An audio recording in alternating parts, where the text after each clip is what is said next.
troupes sorties enfin de l'usine, après moult détours dans ces tortueux couloirs, ses membres purent constater avec effroi l'anarchie qui régnait à l'extérieur. Les cris paniqués des habitants de Shyster se mêlaient aux ordres des soldats dépassés et aux grondements sourds de la montagne dont les tremblements provoquaient fissures et éboulements. Les combats avaient cédé la place à une anarchie complète, les anciens adversaires rendus égaux face à la puissance de la nature. Galen ricana et Beryl l'attrapa au col. Comment arrêter ça? Vous ne pourrez pas. La jeune femme le relâcha dans un sifflement de dépit et de colère, laissant le fou aux mains des soldats galaréens. Auréline se renfrogna en grimaçant à la vue du sommet de la montagne dont les failles et les brisures s'accentuaient. Je ne sais pas ce qu'est ce Mugen, Dina, mais ces secousses ne laisseraient présager de bon. Même si Bachamo était en pleine forme, je pense qu'il sera incapable de l'affronter. On n'a même pas encore vu, peut-être que... Bistre stoppa Magenta dans sa phrase en lui posant une main sur l'épaule, puis il pointa du doigt le sommet fracturé de la montagne. La brisure naissante eut un soubresaut et se répandit sur toute la hauteur du mont de pierre dans un fracas assourdissant. Il projeta tout le monde à terre dans la réplique sismique qu'il provoqua. Libéré de la prise de ses gardiens, Galen parvint alors à se relever en éclatant d'un rire fou, et au lieu de s'enfuir à l'opposé du phénomène, il s'avança en titubant vers la montagne. « Mugen, Dina, oui, viens à moi, détruis-les tous !» La paroi se fractura encore, se séparant d'un énorme pan de roche qui se détacha avant de dévaler la pente sous le regard éberlué de Galen, dont le sourire dément ne quitta ses lèvres qu'un instant avant qu'il ne soit écrasé par la masse de pierre haute comme une maison. Beryl voulut se jeter vers le sinistre, mais Auréline l'arrêta en la saisissant par le bras. « C'est inutile, il est mort. » Vous ne comprenez pas? Sans lui, on ne pourra jamais arrêter le processus. Un nouveau rocher tomba dans leur direction, et les deux femmes se couvrirent le visage, incapables d'échapper à une telle masse.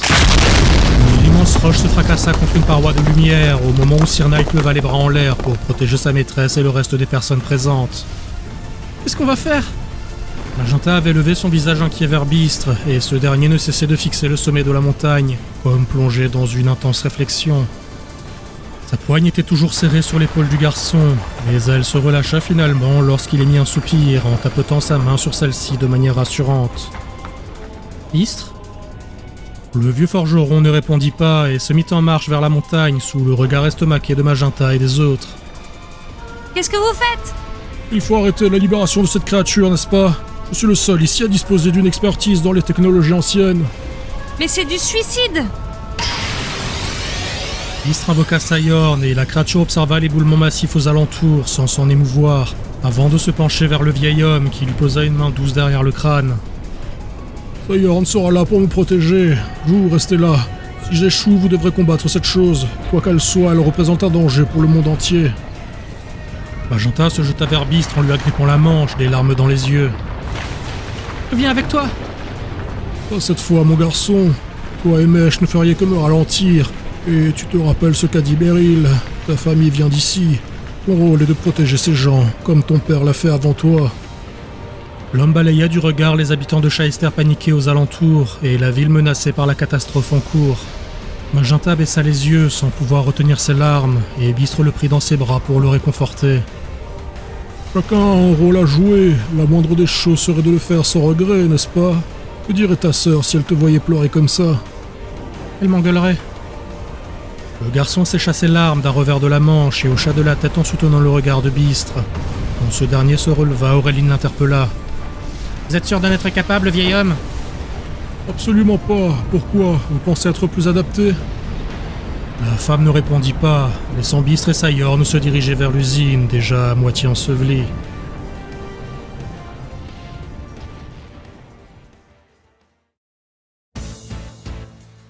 Azur cacha la balle de casse sous un pli de sa robe, évitant le regard de Dorian pour ne pas attirer l'attention sur lui. Un effort peu utile, compte tenu du fait que l'Assemblée concentrait toute son attention sur Titian et Orvin. Ce Kinogasa est un monstre de plante. Il est doublement désavantagé vu qu'Armorga est résistant aux spores et aux poisons, et qu'il ne craint pas d'être touché en vol. Tu connais bien ta table de type. Moi je ne savais même pas comment s'appelait l'évolution de cette balagnon. C'est à se demander comment un ego comme moi pourrait gagner, hein? Tu es ridicule. T'as raison, ce nom laisse à désirer. Avec ce chapeau et sa gueule de champi, Chapognon serait clairement plus approprié. Orvin grimaça à la réplique légère de Titian, mais il n'avait pas de raison de se laisser prendre par ses pics stériles. Il savait avoir l'avantage, et tant qu'il ne commettrait pas l'erreur de se laisser aller à la trop grande confiance en soi, il ne pouvait pas perdre. Armorga s'envola au moment où Kinogasa se jetait sur lui, esquivant sans mal le coup de queue de ce dernier. Le volatile poussa un cri strident avant de fondre vers sa cible, s'essert en avant. Mais à son tour, la créature mycélienne effectua un bond agile pour éviter l'assaut, et les griffes d'Armorga ne se saisirent que de terre. Les deux monstres sanglaient d'une vitesse équivalente, et les échanges s'intensifièrent entre eux sous le silence presque malaisant des spectateurs et des deux dresseurs engagés. Titian brisa ce mutisme, toujours avec son attitude désinvolte. Dis-moi mon petit Orvinounet, en attendant que ce combat se termine, tu ne voudrais pas m'expliquer tes objectifs? Tu sais, comme tout bon vilain de roman qui se respecte. Je n'ai rien à te dire. Allez, je sais que t'en meurs d'envie. Genre, ces cuves là, c'est quoi? C'est pour faire monter du jus de baie? Titian fit un geste léger de la main avec un sourire et Kinogasa réagit instantanément en se désengageant et en se ruant vers les deux capsules géantes. Cela arracha un cri de colère à Orvin et Armorga s'interposa à la dernière seconde en encaissant l'attaque. Ah, je pense pas que ce soit pour du jus de baie du coup. Espèce d'idiot inconséquent, tu n'imagines pas ce que tu as failli faire. Ouais, j'en sais fichtre rien. Explique-moi alors, ou peut-être que tu veux d'abord te concentrer sur le match. Ta bestiole vient de prendre un sale coup. Armorga volait en effet avec difficulté entre les caissons et Kinogasa, son armure de métal fracturée par l'impact violent qu'il venait de subir. Orvin resta cependant stoïque. Ton monstre frappe fort, il est vrai. Il dispose d'un autre attribut que la plante, n'est-ce pas? Ou peut-être l'as-tu entraîné spécifiquement pour l'attaque physique? Qui sait, je suis qu'un petit sergent de province, je pigerai à ces subtilités. Le sourire assuré de Titian ne laissait aucun doute sur sa maîtrise de la question, et son adversaire ne s'y trompa pas. Il n'avait aucune raison de ne pas le prendre au sérieux. Cet homme lui glissait entre les doigts et s'avérait une gêne depuis trop longtemps pour ne pas savoir ce qu'il faisait. Inutile de te rendre plus idiot que tu ne l'es, je ne commettrai pas l'erreur de te sous-estimer encore une fois. C'est trop d'honneur, monsieur le conseiller. Titian effectua une courbette faussement respectueuse et à la gestuelle trop exagérée pour ne pas être autre chose qu'une moquerie. Cela fit crisser Orvin des dents et il ordonna une action à son monstre. Celui-ci poussa un cri avant de battre violemment des ailes, provoquant une bourrasque qui projeta Kinogasa loin de ses cuves semblant si précieuses. La foule fut elle aussi ébranlée par la poussée de vent subite qui dispersa les badauds, les faisant rouler ou se plaquer sur le sol dans une plainte sourde de surprise.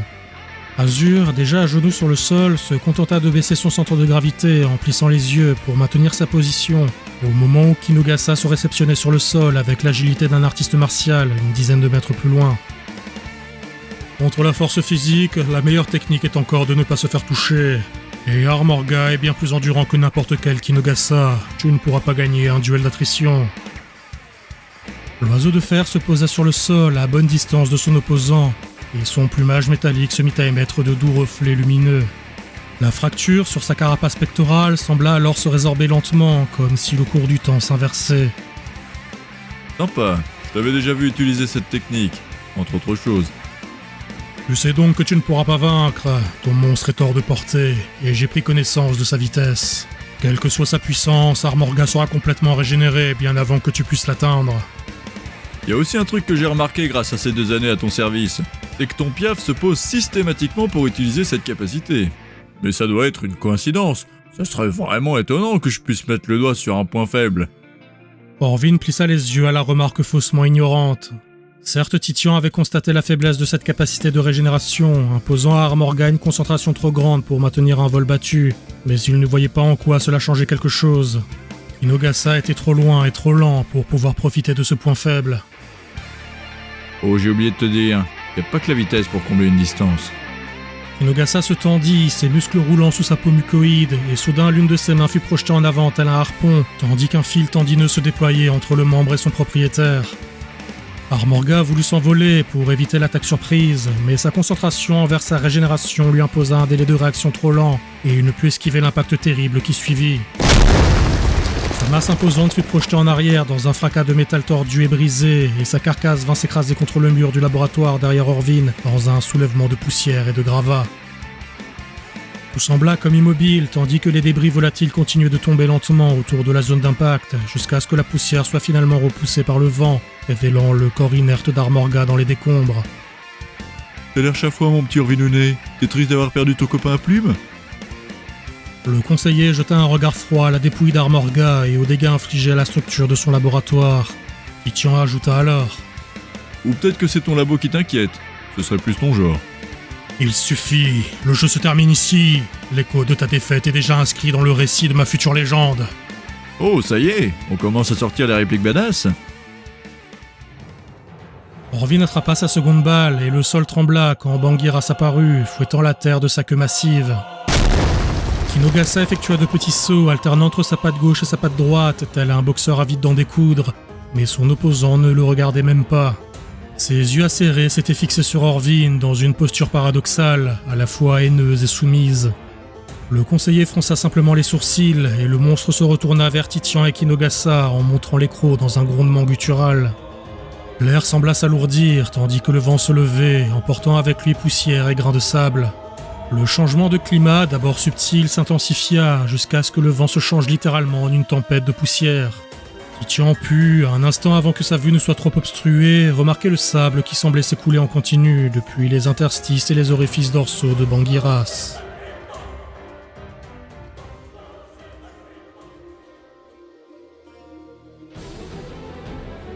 Azur toussa tandis que le sable et la poussière irritaient ses muqueuses. La foule de soldats et de scientifiques semblait désorganisée et désorientée par la soudaine action d'Orvin qui n'offrait à présent son attention qu'à Titian et son monstre. Le fait d'avoir perdu Armorga paraissait l'avoir mis hors de lui, ce que la jeune femme avait pu sentir en voyant son regard, proche de celui qui lui avait lancé la veille quand il l'avait giflé. L'homme était clairement blessé dans son orgueil, mais elle s'en désintéressa, profitant de la cohue pour appuyer sur le bouton de la balle de K. Sa robe se souleva de ses genoux quand la petite créature bleue apparut sous elle, et K se débattit un instant avec le tissu avant de sortir la tête en se frottant les yeux à cause de la tempête de sable. Il sembla perdu pendant une seconde jusqu'à ce que son regard croise celui d'Azur et qu'il ne se jette sur elle en piaillant de joie.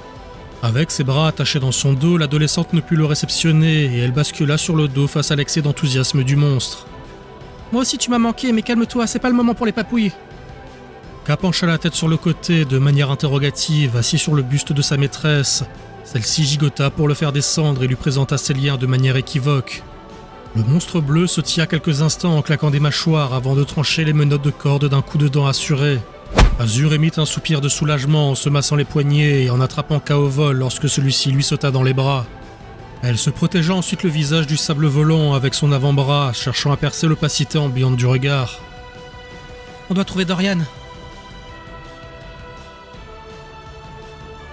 Kinogasa semblait particulièrement affecté par la tempête de sable qui irritait ses muqueuses, d'autant plus que celle-ci semblait plus forte à proximité de Bangiras.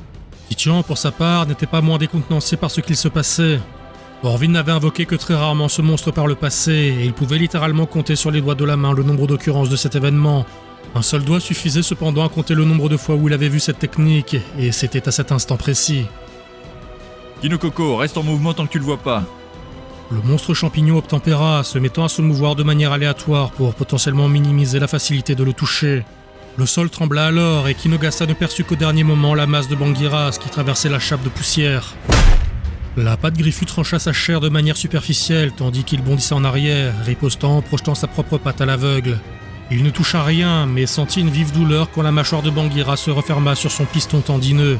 Il n'eut cependant pas le temps de crier car son corps fut tiré dans la tempête quand, d'un mouvement de la nuque, le monstre d'Orvin le projeta dans les airs sans effort. Agile et preste, Kinogasa parvint encore une fois à se réceptionner sur ses pattes arrière en évitant l'impact avec le sol, mais ce dernier se fissura alors sous lui et la faille naissante le força à bondir pour ne pas chuter. Il fut accueilli en plein vol par un rocher qui le fracassa à terre dans une explosion de débris. La tempête de sable sembla alors se calmer quand le monstre de plante blessé tenta de se sortir des gravats en tremblant sur ses appuis. Il fut ramené au sol sans ménagement par la lourde patte de Bangiras qui s'écrasa sur son dos en fracturant la roche sous lui. À présent que la poussière et le vent s'étaient atténués, la scène était visible de Titian et Orvin, et ce dernier observa le duo de monstres immobiles avec un regard froid et neutre. « Achève-le !» La mâchoire de Bangiras se referma sur la nuque de Kinogasa, ne rencontrant aucune forme de résistance quand sa victime vaincue se changea en un faisceau rouge avant d'être rappelé dans sa balle au dernier moment. Le regard de Titian avait troqué sa bonhomie par une mine sombre arborant de fait une certaine forme de détermination. « On dirait que j'ai enfin réussi à te rendre sérieux. » J'ai toujours été sérieux, c'est fou cette réputation que je me tape. Si tu le dis, ton destin restera inchangé et funeste. Bangiras se tourna vers Titian, le fixant comme un prédateur prêt à fondre sur sa proie. Mais le déserteur décrocha une autre sphère à sa ceinture avant d'invoquer Mizugoro.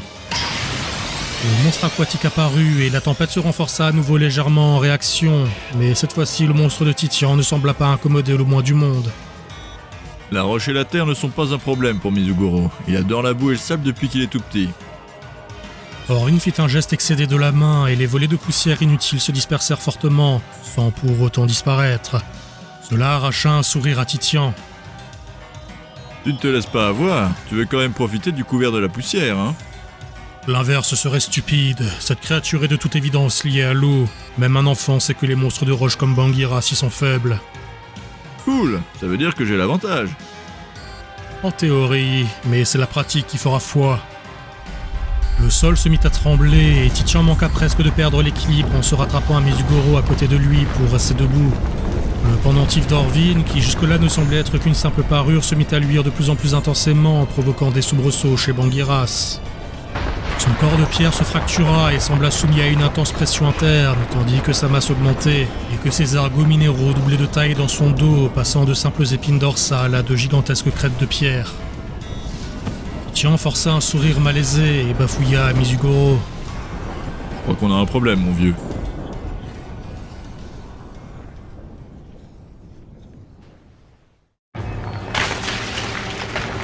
La montagne se fractura encore plus et le ciel commença à s'obscurcir sous le regard impuissant de Magenta, Beryl et Auréline.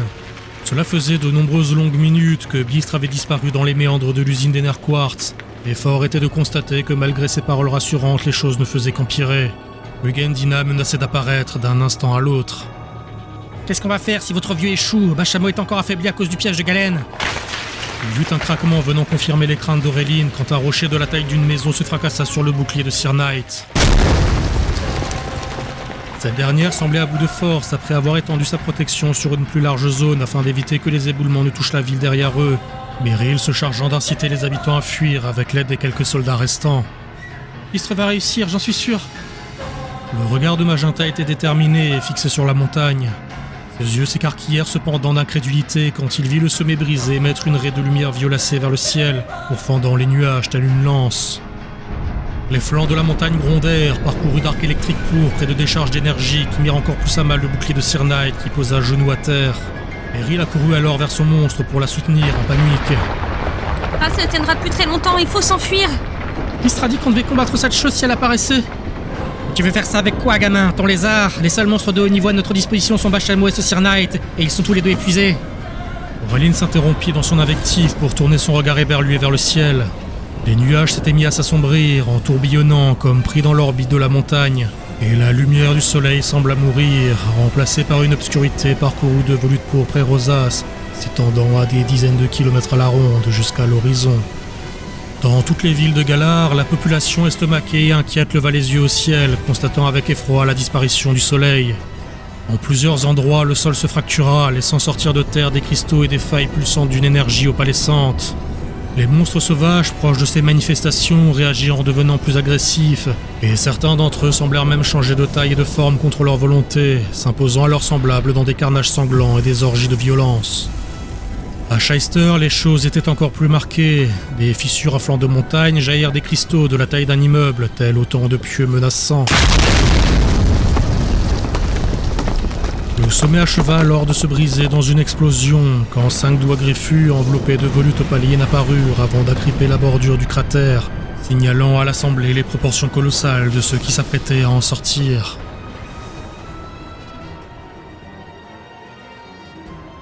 Titian observait Bangiras, tendu et inquiet, tandis que celui-ci achevait sa méga-évolution. Mais alors même que la transformation arrivait à son terme, le sol ne cessa pas de trembler, et la luminosité ambiante parut baisser tout d'un coup, interpellant le déserteur.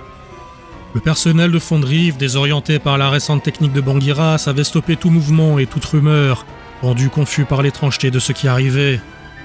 Dorian profita de cette confusion générale pour accourir auprès d'Azur que l'affaiblissement de la tempête de poussière lui avait permis de repérer. « Azur, tu vas bien ?» Celle-ci ne lui répondit pas. Elle fixait le ciel, la bouche partiellement ouverte, imitée par K.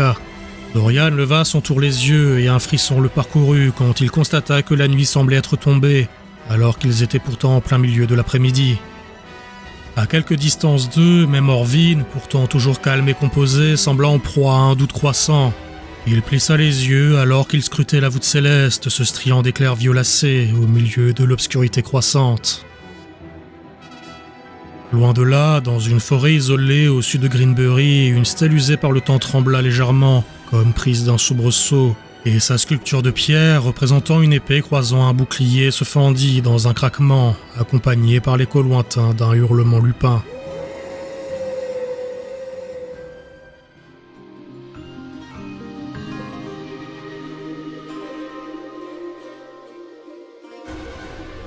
Ka poussa un petit glapissement apeuré, s'agrippant à Azur, tandis que la terre tremblait et que le ciel paraissait disparaître dans des décharges de foudre et derrière des nuages sombres comme la nuit. Qu'est-ce qui se passe? Le vieux conseiller à Galar nous a parlé d'une légende de la nuit noire ou je sais pas quoi, si c'est pas ça, ça y ressemble. Titian avait retrouvé son équilibre et lui et Orvin s'observaient intensément malgré la panique alentour. Leurs monstres semblaient eux aussi mis mal à l'aise par le chaos ambiant. Alors quoi, on continue? La tentation est grande, mais la situation a changé.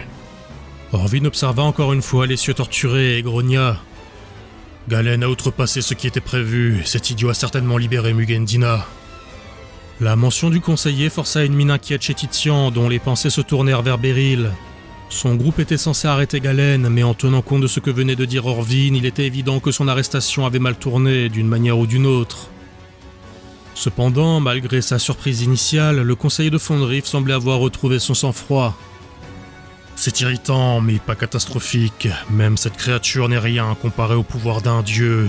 Il me suffit de vous éliminer et d'achever mes plans pour régler ce petit contretemps. Oh bah pas de problème, on fait comme ça alors. On se suicide ou tu préfères nous tuer toi-même? Tes pitreries ne te sauveront pas, Titian. Tu es un clown et tu mourras comme un clown. Bangira s'apprêta à se jeter vers Mizugoro et Titian, mais la créature se stoppa au dernier moment quand la voix de son maître tonna. Le regard d'Orvin s'était fendu d'un rictus de haine profonde, tandis qu'il fixait Dorian, dont le monstre insectoïde tenait entre ses pinces un épais câble relié à l'une des larges cuves d'acier.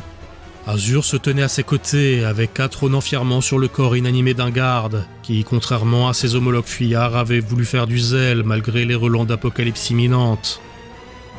On a d'autres plans, rappelez votre monstre, Orvin. Êtes-vous stupide ou juste ignorant? Vous ne pourrez pas stopper la venue de la nuit noire. En me résistant, vous ne vous offrez que le choix de l'origine de votre mort. Je ne sais pas de quoi vous parlez, mais en l'occurrence, j'ai pas prévu de mourir ici, et encore moins en me soumettant à vous. Titian grimaça et interpella Azur et Dorian avec inquiétude. Attendez, ce n'est pas si simple, il se passe quelque chose à Shyster. Beryl et les autres sont en danger, laissez-le parler. Azur observa Dorian avec un mélange d'inquiétude et de curiosité, ne comprenant pas de quoi parlait Titian. L'éclaireur lui répondit en posant une main sur l'épaule de Strike pour le retenir de couper le câble. C'est une longue histoire, mais l'un des alliés d'Orvin a fomenté l'assassinat des villageois. On a essayé de l'arrêter, mais il s'est enfui. Alors moi et Titian, on est venus te sauver, pendant que Bistre et Majata sont allés affronter ce type avec l'une de ses amies. Vous avez envoyé mon petit frère affronter un type dangereux? Il y a une raison, ce Galen, c'est ton oncle. Votre famille est originaire de Galar et vous êtes donc des sortes de nobles. Beryl avait dans l'idée de placer Magenta à la tête de la ville pour éviter une guerre civile une fois Galen arrêté. Voilà donc ce qui est arrivé. Galen aura donc été inutile jusqu'au bout. Je ne peux m'empêcher de ressentir une forme de frustration à l'idée du temps que j'ai passé à le dresser pour rien. Azur se sentait submergée d'informations, les choses se chevauchaient dans sa tête, mais elle n'avait pas le luxe de se laisser crouler sous le poids des révélations. Elle se tourna vers Titian. Qu'est-ce qui se passe à Galar? Pourquoi mon frère et Bistre sont en danger? Ce fut Orvin et non Titian qui répondit, non sans une pointe d'agacement face à la tournure des événements. Ce phénomène atmosphérique ressemble en tout point aux descriptions de la Nuit Noire, une légende de Galar datant de bien avant la Grande Guerre, à une époque où nos ancêtres n'étaient que des sauvages maîtrisant à peine l'art de la forge. C'est quoi le rapport avec nos amis? La Nuit Noire n'est que la résultante du pouvoir suintant de Mugendina, une entité titanesque scellée depuis des millénaires dans les entrailles de Mont Shyster. Si ce monstre a été libéré, cela signifie que Galen a défait les sceaux qui le retenaient, sans doute en réaction aux tentatives de vos amis de le stopper. Comment receler cette chose? Je l'ignore, seul Galen en serait capable, mais il est probable qu'il soit déjà mort, tout comme vos amis. Il existe cependant une alternative. Tous observèrent Orvin dans l'expectative de sa réponse, et ce dernier ferma les yeux dans un soupir d'exaspération et de dépit. Si je parviens à réactiver l'arme suprême, peut-être pourrais-je détruire Mugendina. L'arme suprême, c'est ça que t'essayais de faire ici? La réponse du conseiller et la réaction de Titian avaient laissé un blanc, seulement perturbé par les tremblements de terre sporadiques provoqués par le réveil de Mugendina. Azur observa Dorian ne sachant que faire et le déserteur pesta. Vous ne pouvez pas le laisser activer cette chose. S'il l'utilise sur Shyster, nos amis sont tués. Et pas que. Coupez ce câble. Réfléchissez, je suis le seul à pouvoir stopper la nuit noire et la fin du monde. Ne laissez pas vos émotions obscurcir votre jugement. Azur, on ne peut pas laisser ce monstre en liberté, ça dépasse notre village et nos propres personnes, c'est le monde qui est en jeu. Mais mon frère est là-bas, et Bistre aussi, tu les laisserais mourir? Dorian ferma les yeux en serrant les poings et les dents, détournant sa face de la jeune fille, dépassée par les événements et incapable de prendre une décision. Orvin continua. Le temps presse, chaque minute qui passe augmente le pouvoir de Mugendina et baisse nos chances de le détruire. Ferme la ordure. Tu crois qu'on va te laisser faire joujou avec une arme qui a failli détruire l'humanité? Azur, Dorian, coupez ce foutu câble. Dorian avait la main mise sur l'action de Strike, qui tenait le fameux câble entre ses pinces, et dont la nervosité se faisait sentir de plus en plus au fur et à mesure que la tourmente atmosphérique s'égalisait avec celle de son dresseur et d'Azur.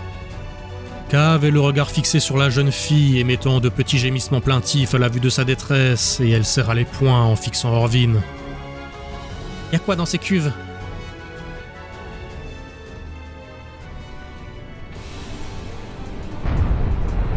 Les bâtiments de Shyster avaient depuis longtemps abandonné face à la puissance des secousses qui animaient la région. Les derniers habitants avaient fui en compagnie des soldats de Galar pour se réfugier aussi loin que possible de l'épicentre de la catastrophe.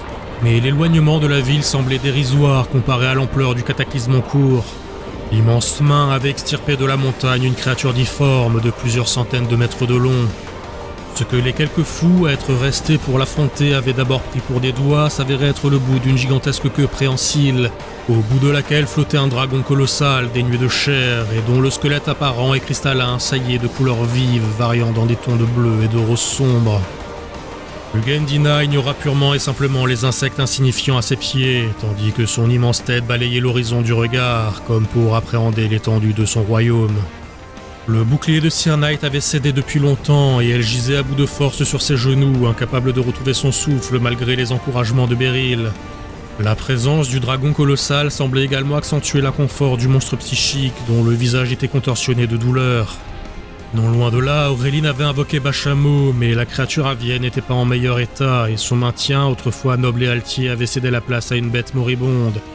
Pour sa part, Magenta était à genoux, se protégeant le visage des bourrasques de vent que le moindre mouvement de Mugendina provoquait. Nesh était à ses côtés, lui aussi affecté par la présence de l'entité antique qui les surplombait. On ne peut rien faire contre cette chose, elle ne nous a même pas calculé, sa simple présence rend nos monstres impotents. Beryl agrippa Magenta par l'épaule et le tira, cherchant à le faire bouger, mais ce dernier résista. Magenta, on ne peut pas rester là. Bistre a échoué.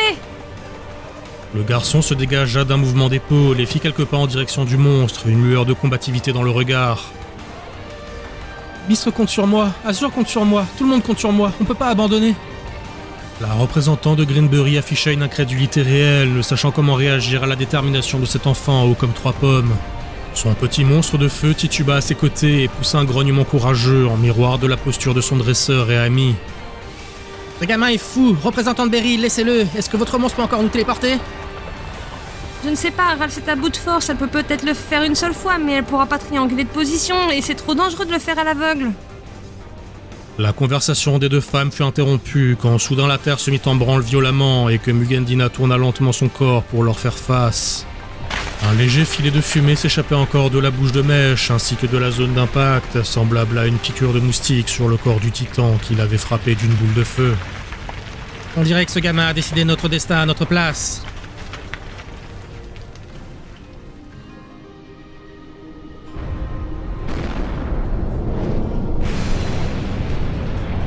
Même à Cromlac, pourtant distant de plusieurs dizaines de kilomètres de Galar, et a fortiori de Shyster, le sol s'était mis à trembler de manière sporadique, comme pour accentuer la gravité de la situation. Le ciel était à présent complètement obscurci par d'épais nuages sombres parcourus d'éclairs mauves. Azur et Dorian faisaient toujours face à Orvin, dont le combat avec Titian s'était stoppé contre leur volonté. Qu'est-ce qu'il y a dans ces cuves? De quoi alimenter l'arme suprême. Je croyais que c'était la rosée d'âme qui servait à ça. Ne soyez pas ridicule, très cher. La rosée d'âme est bien loin d'être suffisante pour activer une machine si puissante. Elle ne sert qu'à alimenter les installations annexes qui nous ont permis de la restaurer et de la contrôler. Ça ne répond pas à la question de la petite, y a quoi dans ces cuves? Il y eut un nouveau tremblement, un peu plus marqué cette fois-ci, et Orvin déclama. Du temps de l'apogée de l'humanité, notre espèce avait le contrôle total du monde. Nous imposions notre volonté aussi bien aux monstres qu'aux éléments, et même aux dieux. Tu parles d'Arceus? Un être unique à l'origine de l'univers? Quelle idée stupide. Arceus n'est qu'une légende, nous parlons ici de véritables entités de chair et de sang, des créatures que nos ancêtres ont nommées dieux simplement pour signifier leur incommensurable puissance. Arrêtez de tourner autour du pot, nous n'avons pas le temps. Dorian accentua son propos en pressant l'épaule de Strike dont les pinces se resserrèrent sur le câble reliant l'une des cuves au reste des machineries de l'arme suprême. Orvin soupira et continua. La vie et la mort. Pardon? Seriez-vous sourd en plus d'être arriéré? Je vous parle de Xerneas et Yveltal, les êtres mythologiques qui commandent aux forces de l'existence et de la non-existence. En somme, les dieux de la vie et de la mort. L'Assemblée resta figée un instant d'incrédulité face à l'affirmation d'Orvin, dont les implications dépassaient leur entendement. Nos ancêtres ont capturé des dieux? Orvin secoua la tête en négation. Le terme de capture est aussi peu approprié que celui de dieu. Aucune balle n'est assez puissante pour imposer sa volonté à ces créatures. Au mieux, pourrions-nous parler d'entrave. Le conseiller sortit quelque chose de sous sa tunique et l'observa en fronçant les sourcils. En tout cas, aucune balle normale. La technologie de l'ancienne civilisation était capable de prodiges grâce à la rosée d'âme. C'est la balle origine. Tu es bien renseigné, c'est exact. Mais AZ avait bien compris que simplement capturer un dieu manquait d'ambition. Les sources sont floues et peu précises sur la manière dont l'arme suprême a été conçue. Mais une chose est claire, le pouvoir de Xerneas et Yveltal est à la base de son fonctionnement. Et ils ont été scellés dans ces cuves plutôt que dans une balle, pour l'alimenter. Et vous comptez l'utiliser à votre tour après que cette chose ait failli détruire le monde? Le roi Z aura certainement commis une erreur de jugement dans le feu de la Grande Guerre. J'ignore pourquoi l'épicentre de la catastrophe se trouve à Kalos, mais j'imagine qu'il en a perdu le contrôle, ou que d'autres raisons perdues dans l'histoire furent à l'œuvre. Mais une chose est certaine, mes scientifiques ont parfaitement calibré l'arme, et nous en avons le contrôle total. Je réussirai là où AZ a échoué. Vous êtes fou! Peut-être bien, mais ce fou est votre seul espoir de stopper la nuit noire. Une fois ces cuves réactivées grâce à la rosée d'âme, l'arme sera capable de détruire Mugendina. Et après, on sauvera le monde pour le laisser à la botte d'un psychopathe? Un faible prix à payer, n'est-ce pas? Un éclair pourpre frappa un arbre non loin, y mettant le feu comme un indicateur du critique de la situation. Bangiras et Mizugoro semblaient de plus en plus nerveux à mesure que l'environnement se transformait en une vision de l'enfer, et aucun d'eux n'avait plus une once d'envie de se battre. Ka, pour sa part, s'était retranché sous le kimono d'azur en se cachant derrière sa jambe pour s'isoler du bruit du tonnerre qui grondait. Azur, la priorité c'est de sauver le monde, on n'a pas le choix, on avisera pour ce type après. Strike lâcha le câble et se recula pour se poster à côté de Dorian, ce qui tira un léger sourire de satisfaction à Orvin que ne manqua pas de remarquer Azur. L'adolescente lui lança un regard assassin avant de détourner le regard, incapable d'exprimer à haute voix son acceptation du fait de sacrifier son frère ébistre pour sauver le reste du monde. Titian n'eut pas cette résignation. Je laisserai pas Berry se faire tuer par Staré, je m'en cogne du monde. Mizugoro se jeta en avant après un moment d'hésitation suite à l'ordre implicite de son maître. Il chargea vers Orvin mais fut intercepté par Bangiras quand le conseiller leva la main dans une instruction silencieuse. Les pattes puissantes des deux monstres se rencontrèrent et se bloquèrent dans un concours de force intense, et le sol se fissura sous leurs pieds en réaction à la pression exercée. Titian, si on ne fait rien, c'est tout le monde qui va mourir, Beryl avec. Qu'est-ce que t'en sais? Je préfère tenter ma chance dans la nuit noire que laisser Orvin arriver à ses fins en tuant Beryl. La forme méga évoluée de Bangiras grimaça en tendant ses muscles, et lentement mais sûrement commença à prendre l'ascendant sur Mizugoro. Le visage du batracien géant afficha ses difficultés face à la puissance de son adversaire, et l'ambiance de fin du monde ne faisait rien pour atténuer celle-ci.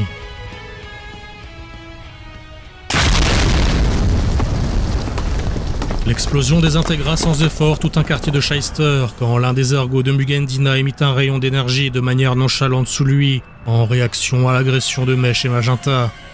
L'attaque avait été commise sans véritable intention et paraissait plus semblable à un revers de main agacé envers un insecte qu'à une véritable tentative de tuer. Une nouvelle levée de bouclier affaibli de Sir Knight se brisa sous la puissance du souffle et le groupe fut plaqué au sol par la force résiduelle de l'impact.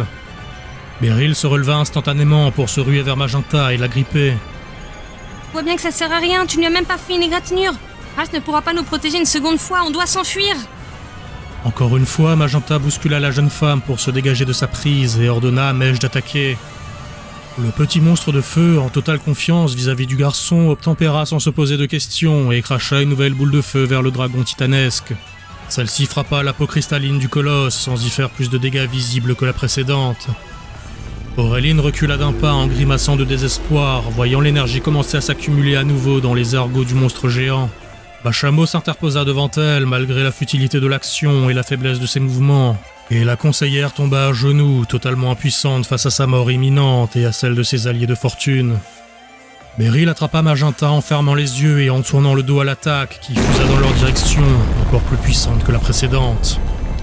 Shyster disparut l'espace d'un instant dans un flash de lumière plus intense que celle du soleil. Les quelques bâtiments encore debout furent vaporisés comme des fétus de paille pris dans une tempête de feu. C'est alors qu'un hurlement de loup vint couvrir le fracas de la déflagration cataclysmique. Quand Beryl rouvrit les yeux, ceux-ci s'emplirent de larmes et d'incrédulité. Elle était à genoux, Magenta dans ses bras, et entre elle et Mugendina se tenait une créature canine plus haute qu'un homme, dont le cou était serti d'une collerette semblable à un pavois. Auréline se releva également, aidée par Bachamo, et elle observa autour d'elle dans un mélange de stupeur et d'émerveillement. Une bulle d'énergie miroitante les enveloppait tous, tel un bouclier de lumière, bien plus grand que celui de Sir Knight. Un nouveau hurlement lupin se fit entendre quand une silhouette fendit les cieux tourmentés comme une étoile filante. Il y eut une nouvelle explosion surpuissante qui fit tressaillir la masse imposante de Mugendina avant qu'un second loup ne se pose à côté de Beryl et de son homologue, tenant entre ses crocs une large épée dorée sertie de rubis. Zacian. Le monstre tourna son regard de prédateur vers la femme qui avait prononcé son nom. Malgré l'intensité de ce dernier, elle n'y vit que de la noblesse et une profonde détermination. La créature lui offrit un léger hochement de la tête, comme pour lui signifier qu'il l'avait aussi reconnue. Et Beryl fondit à nouveau en larmes, se couvrant la bouche devant celui qui avait fait d'elle la femme qu'elle était aujourd'hui.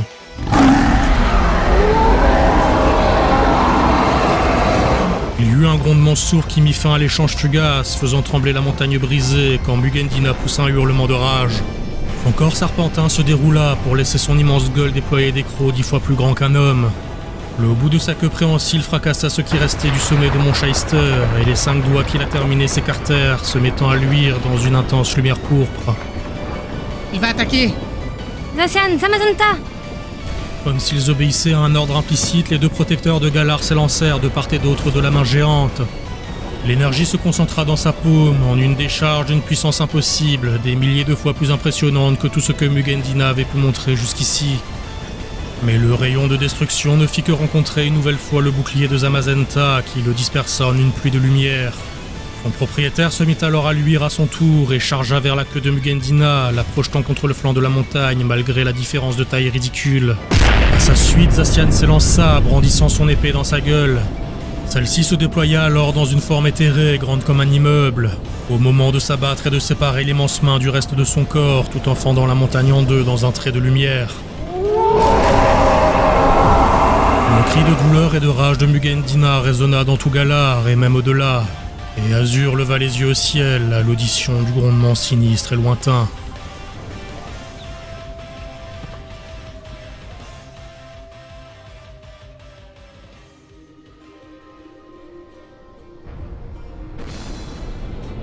Tian cria une nouvelle fois à l'attention de Dorian et Azur quand Strike relâcha le câble qu'il menaçait de sectionner. Azur ignora le déserteur en fixant Orvin, toujours intérieurement torturé par la décision à prendre. Ce dernier lui rendit un regard neutre avant de hocher de la tête et de s'avancer vers le panneau de contrôle des cuves. Je vais devoir activer l'alimentation des unités de confinement et rediriger l'arme vers Shyster. Cela prendra quelques minutes. Qu'est-ce qui va se passer quand vous l'aurez activé? Les descriptions sont peu précises, mais une gigantesque énergie sera déployée et focalisée à l'endroit de la cible. Une explosion. A priori. Orvin se mit à pianoter sur le panneau de contrôle des caissons scellés, et ce fut l'action de trop pour Titian qui se mit à courir dans la direction du conseiller, sans égard pour sa propre sécurité. Heureusement, Bangiras ne put le stopper, étant toujours aux prises avec Mizugoro, les deux monstres bloqués dans un concours de force que le monstre d'eau peinait de plus en plus à maintenir. Dorian s'interposa cependant entre Orvin et Titian au dernier moment. « Titian, on n'a pas le choix !»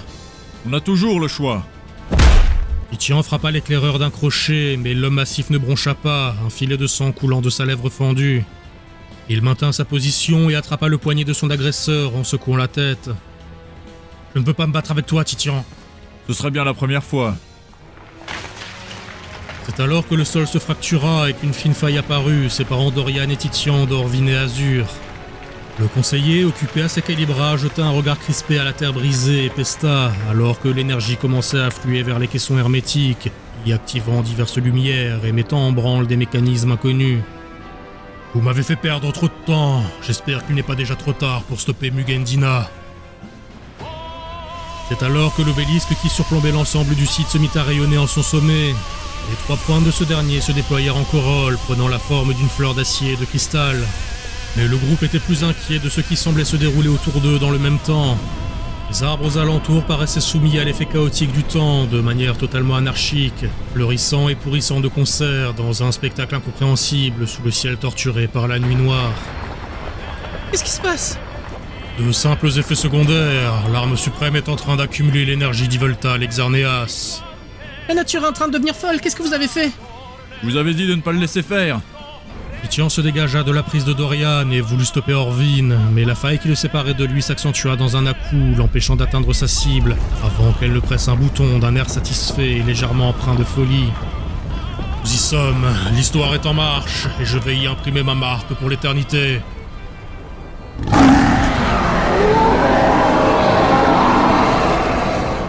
Le dragon gigantesque poussa un hurlement qui détonna comme une onde de choc, plaquant Beryl, Auréline et Magenta au sol malgré la protection de Zamazenta. Le bout de son immense queue préhensile s'écrasa sur la montagne avec fracas, séparé de son corps par l'attaque de Zacian, tandis qu'un liquide bleuâtre et luminescent s'écoulait de la plaie ouverte malgré son apparence cristalline. Ces monstres sont en train de gagner, qui sont-ils? Ce sont les gardiens de Galar. L'un d'eux m'a sauvée quand j'étais petite. Ce sont des créatures légendaires qui n'apparaissent soi-disant que quand Galar est en danger. Je n'aurais jamais cru devoir la vie à un mythe, mais avec eux, on a une chance de s'en sortir. Mugen Dina calma son cri de douleur pour fixer les 2 monstres lupins qui lui faisaient face avec détermination. Malgré la différence de taille colossale, le géant semblait en proie au doute et son regard s'alternait entre ses 2 adversaires dans une posture nerveuse. Sa bouche se referma et ses crocs crissèrent quand ce qui lui faisait office Dieu se plissa. La terre se mit alors à trembler et ce qui restait de la montagne acheva de se briser à l'instar du paysage alentour qui se fractura en de multiples failles et gouffres sur des centaines de kilomètres à la ronde. Peu impressionnés, les 2 loups légendaires poussèrent un hurlement en réponse et se préparèrent à un nouvel assaut. Mais celui-ci ne se produisit pas. Aussi bien Mugen Dina que Zacian et Zamazenta levèrent les yeux au ciel dans un mouvement presque synchrone, imités par les humains impuissants à leur côté. Le ciel se déchira alors dans un rayon de lumière qui s'abattit sur eux. Les 2 gardiens se ruèrent aux côtés de leurs alliés humains et le bouclier de Zamazenta se dupliqua en de multiples couches dans la fraction de seconde qui suivit. Mugen Dina leva sa gueule vers le faisceau et écarquilla les orifices vides qui lui faisaient lieu d'yeux quand il fut englouti par l'intense lueur. Tout sembla se figer un instant éphémère et silencieux alors que le paysage de cauchemar se mua en une clarté d'une pureté irréelle. Et la réalité revint à la vie et les secousses du sol laissèrent la place à une vision d'apocalypse.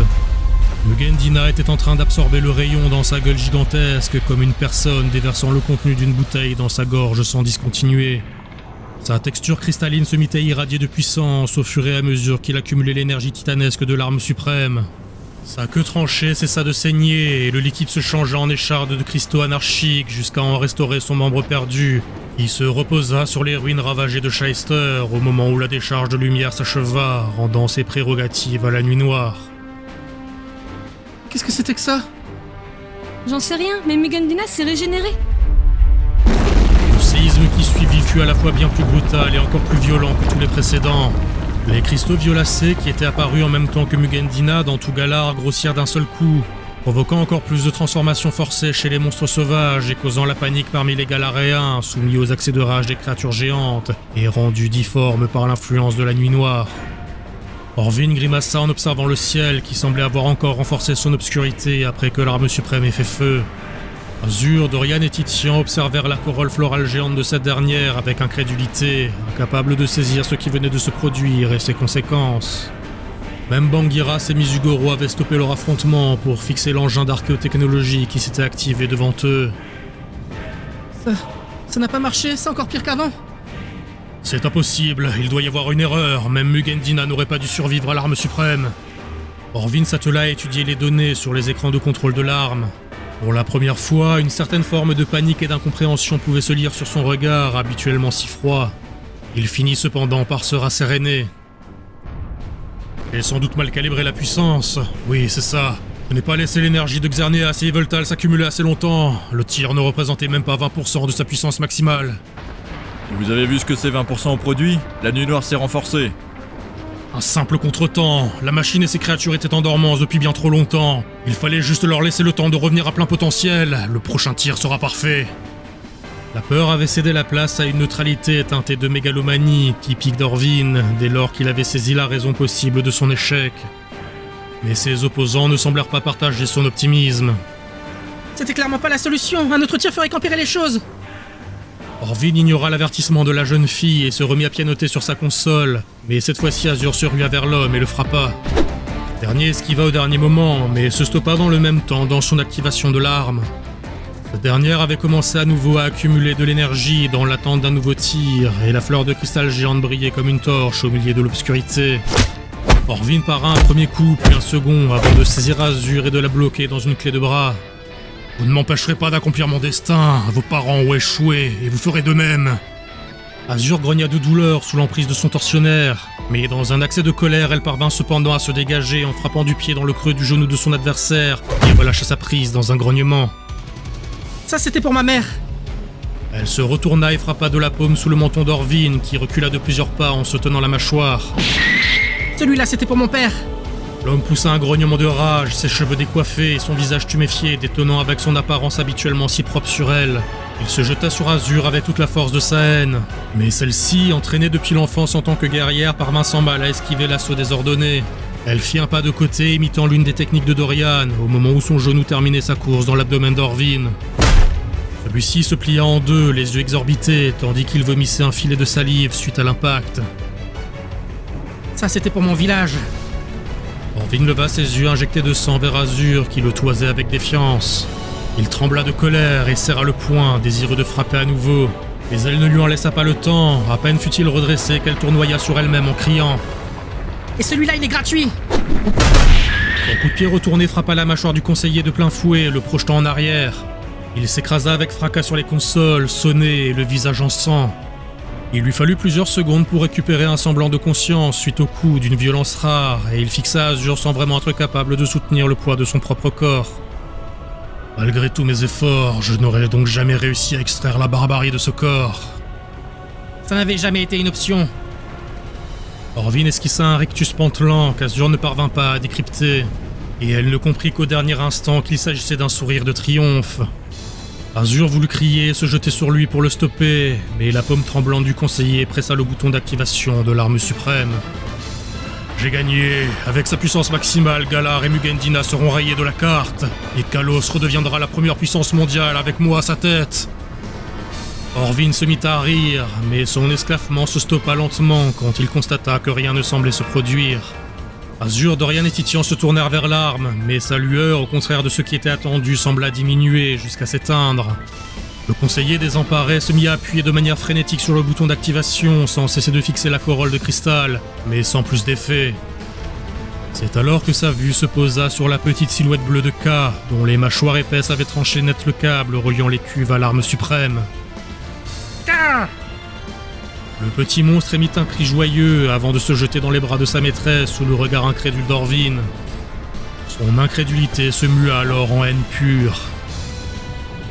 15 années, et cette chose, cette misérable petite chose faiblarde, elle a... Ses poings se serrèrent et sa colère explosa. Bangiras, détruis-les! Détruis-les tous! Le monstre de pierre hésita, son attention n'était pas centrée sur Orvin non plus que sur les autres humains. À l'instar de Mizugoro, son regard s'était étréci et il recula d'un pas dans une posture de crainte et d'appréhension. Ne comprenant pas ce qui pouvait causer un tel comportement chez une créature qu'il savait plus puissante que n'importe quelle autre, Orvin tourna son regard derrière lui, vers les cuves. Des alertes de lumière rouge avaient pris vie et des jets de vapeur sifflaient dans les interstices, tandis que la section brutale du câble avait provoqué une réaction en chaîne imprévue. Les orbites tuméfiées d'Orvin s'écarquillèrent quand il comprit ce qui s'apprêtait à arriver. Les voilà, les dieux sont réveillés.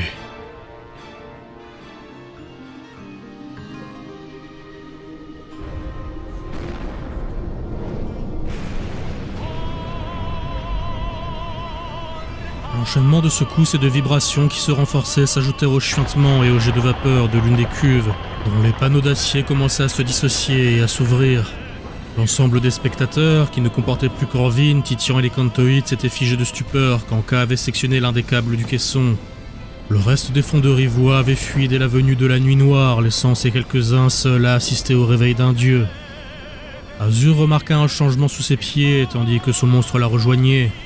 L'herbe avait commencé à se flétrir à l'instar des arbres proches des caissons et aux alentours, comme quand l'arme suprême avait été activée. Et cette fois-ci, le phénomène d'entropie accélérée ne fut pas contrebalancé par une force opposée, et la nature se mit à dépérir tout autour d'eux. Dorian ploya sous une force invisible et posa un genou à terre en se tenant le ventre dans un grognement de souffrance pure. Puis Azur fut elle aussi prise de douleur et agrippa son kimono avec force au niveau de son cœur, le souffle coupé. « Qu'est-ce qui se passe ?» J'ai mal. L'adolescente tomba à son tour à genoux, rejoignant K qui s'était recroquevillé en position fétale, soumis à la même force anthropique. La cuve géante acheva de s'ouvrir dans un panache de fumée et de vapeur, dissimulant aussi bien les machineries que son contenu. Orvin, qui avait été le plus proche de celle-ci, en subissait le plus gros des effets. Ses cheveux s'étaient parsemés de mèches grises et il partagea avec les Cantoïdes la sensation d'être pris en défaut par son propre corps. Il tituba au milieu de la vapeur à l'aveugle pour s'éloigner de la source de sa souffrance avant de se rattraper à un tronc décrépit lui empêchant de chuter au sol. Il dégobilla alors, constatant avec horreur la présence d'Astico dans son éructa. Titian et Mizugoro, plus éloignés de l'épicentre de ce phénomène par la faille qui s'était ouverte entre lui et Orvin, semblaient bien moins affectés, mais n'en affichaient pas moins une profonde confusion, couplée à une inquiétude non moins prégnante. L'énorme monstre amphibien recula d'un pas en baissant la tête et en fronçant ses petites paupières. « Mizugoro, calme-toi, tout va bien se passer. Enfin, je crois. » Même Bangiras, avec toute sa puissance, avait imité Mizugoro dans une posture de soumission. Sa méga-évolution avait cessé et il avait retrouvé sa forme normale en conséquence, indiquant la fin de ses intentions vindicatives. C'est alors que le vent souffla sur le site en ruine, au milieu des éclairs et de l'obscurité provoquée par la nuit noire. La vapeur et la fumée repoussée glissèrent sur la silhouette d'une sorte de cocon noir de plus de 6 mètres de haut, trônant au milieu de la capsule ouverte. La surface de celui-ci se mit alors à frémir et à se dissocier en plusieurs parties, avant de se déployer sous la forme d'un trio d'ailes dactyliformes, révélant son contenu dont le rouge de sang contrastait avec la noirceur de sa surface. La créature était semblable à un rapace arborant une paire de cornes et une longue crinière éthérée impossible à discerner d'une fumerole noire. Jour pantelant, Orvin fixa la créature en forme de Y avec un mélange de crainte et d'admiration morbide. Ainsi revint Yveltal, le héros de l'annihilation. Le monstre des murges bougea lentement la tête de gauche à droite, puis s'éleva d'un battement d'ailes. La bourrasque souleva poussière et plantes mortes, et toute matière organique touchée par ce soulèvement se changea instantanément en pierre, avant de s'effriter et de finir en cendres. Ce phénomène sembla affecter la créature qui frissonna, avant de poser son regard sur le corps inanimé du garde que Dorian et Azur avaient assommé tantôt. Elle abaissa lentement le long index griffu de l'une de ses ailes, faisant contact avec le dos de l'homme inconscient. Le point de contact propagea alors la pétrification, telle une encre recouvrant le corps du malheureux. Quand ce dernier fut à son tour réduit en cendres et dispersé aux 4 vents, Yveltal ouvrit son bec dans une effluve de buée froide et émit un son horriblement proche d'un gémissement de plaisir. Titian parvint à quitter son état de sidération, se rendant compte que la situation avait dégénéré à un point tel qu'il ne pouvait plus rien y faire. Seule la fuite semblait être une option viable à présent. Il fallait embarquer Dorian et la gamine et se tirer pour réfléchir à une solution, si solution il y avait. Il tourna son regard dans leur direction, mais ne vit que Dorian, toujours à terre et maintenant totalement incapacité par la proximité du dieu de la mort réveillé. Kai et Azur avaient disparu, et compte tenu de leur proximité initiale avec le monstre, Titian se demanda un instant s'ils n'avaient pas simplement été réduits en cendres par celui-ci, à l'instar du garde et des plantes mortes. Bordel, où est-ce qu'elle est? C'est pas le moment de jouer à cache-cache. Il y eut soudain une explosion au niveau d'Yveltal, le recouvrant sous une nasse de fumée et de débris. Quand celle-ci fut dispersée par le vent, la divine monstruosité n'avait pas bougé, comme indifférente à cette tentative futile de blesser la mort. Elle tourna alors lentement, presque de manière irréelle, ses yeux sombres vers la provenance de l'attaque. Un léger éclat turquoise illumina son regard morne dans lequel se reflétait la forme d'Azur à la sortie du laboratoire d'Orvin, avec à ses côtés Latias et Latios. L'adolescente, à bout de souffle et portant le corps tremblant de K dans ses bras, affichait un air de défi à l'attention du monstre, malgré la douleur évidente qui parcourait son corps affaibli. Les humains t'ont déjà vaincu, pas de raison qu'on recommence pas.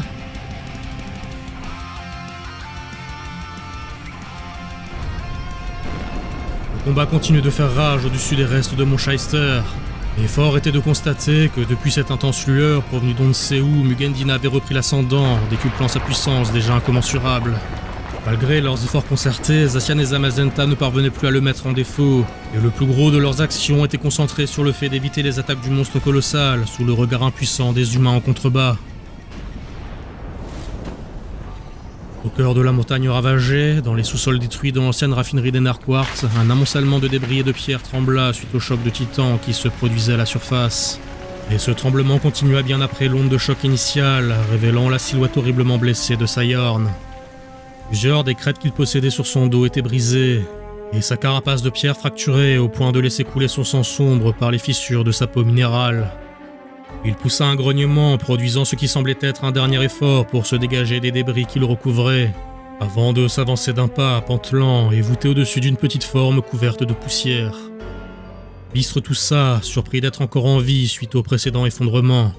Il ignorait ce qu'il se passait à l'extérieur, mais une chose était sûre. Ces événements devaient être cataclysmiques pour avoir une répercussion si importante aussi profondément sous terre. Il observa la structure de métal tout autour de lui. On dirait que le laboratoire a tenu le choc malgré le dernier impact, mais l'infortune a voulu que cet effondrement se fasse sur nous. Le vieux forgeron passa ses mains sur la carapace de Sayorn, prenant acte de l'état critique du monstre qui avait fait barrage de son corps pour le protéger. Celui-ci émit un grondement sourd et tenta de faire un nouveau pas en avant, mais il ne parvint pas à mouvoir sa lourde masse et tomba à genoux à côté de Bistre. Ne force pas, mon ami, tu as déjà fait bien plus que ta part. Repose-toi, c'est à mon tour de donner de ma personne. Bistre croisa le regard de Sayorn en hochant de la tête de manière douce, et celui-ci sembla se relaxer légèrement, en tout cas autant que son corps meurtri le lui permettait. Puis le vieil homme se tourna vers les machineries complexes qui l'entouraient, il s'avança vers une large baie vitrée dont le verre avait depuis longtemps volé en éclats, et il observa la pièce en contrebas sur laquelle elle donnait. Il fronça les sourcils quand il vit un roc massif fendu en deux dont les parois étaient fixées à de nombreux câblages et systèmes mécaniques. Voici donc le météore dont parlait Galen. Le vieil homme testa les commandes autour de lui, il n'y comprenait pas grand-chose et ses quelques tentatives lui indiquèrent que de toute manière le courant semblait ne plus circuler dans ses machines. Je ne pourrai rien faire d'ici, il va falloir que je réfléchisse avec mes bras. Bistre quitta le panneau de contrôle et s'attela à escalader celui-ci pour atteindre la vitre brisée derrière. Il étudia alors la profondeur et les éventuelles prises qu'il pourrait trouver pour descendre le long de la paroi. Il releva ses manches en soupirant. Tout ça n'est clairement plus de mon âge. Avec une rigidité acquise par le poids que l'expérience faisait peser sur son corps endolori, le forgeron entreprit de descendre pour rejoindre le météore brisé, dans l'espoir de trouver un moyen de ramener Mugendina là d'où il venait. Cet espoir était faible, mais Bistre n'était pas du genre à se laisser abattre par les probabilités. Il manqua plusieurs fois de chuter, du fait d'une prise peu assurée ou d'un morceau de la paroi affaibli, mais contre toute attente, il parvint à toucher le sol sans plus de blessures que celles qui l'accablaient déjà. L'homme fit craquer ses mains usées, cherchant à faire circuler le sang dans ses doigts crispés par la séance d'escalade impromptue, puis il observa autour de lui. Cette chose est encore plus grosse de près, mais c'est encore loin d'égaliser la taille du monstre. Comment a-t-il pu tenir là-dedans ? Bistre étudia les câblages qui cerclaient le météore comme autant de vaisseaux sanguins fixés à un cœur. Il suivit leur direction du regard et nota qu'ils semblaient pour la plupart menés à de lourds systèmes électriques qu'il assimila à des batteries. L'homme plissa les yeux, peu à l'aise, mais comprenant que ce dispositif devait servir à pomper l'énergie du météore. Contrairement aux Galériens, sa connaissance des technologies anciennes n'était que théorique, acquise dans les livres. Il n'avait pas eu la chance de vivre avec ces machines et d'obtenir une compréhension acquise de la pratique, comme eux. Il remarqua cependant quelque chose qui l'intrigua. Le courant est coupé, mais cette connectique semble toujours active. Le vieux forgeron s'approcha de la plaque, couverte de mécanismes, qui de son point de vue de Cantoïde semblait plus ésotérique que mécanique. Mais il pouvait en dire une chose, les petites ampoules illuminées qu'il voyait ici ne pouvaient pas fonctionner sans électricité. Cela signifie qu'il y a une autre source de courant que le météore. Ça a l'air relié à ce gros câble. Bistre suivit le lourd câble jusqu'à ce que celui-ci disparaisse dans un mur taillé dans la roche. Il ne lui fallut pas beaucoup de temps pour trouver une porte menant à une annexe, étonnamment peu touchée par les éboulis et les secousses. L'endroit était encore illuminé, et il pouvait voir, alignés dans de lourdes cages d'acier, des dizaines de monstres reliés au circuit électrique, et dont la plupart avaient été débranchés par les dégâts du réveil de Mugendina. Je reconnais ces monstres, ce sont les mêmes que celui que nous avons croisé au port de Kikonam. Je pense que j'ai trouvé un moyen de réalimenter la console.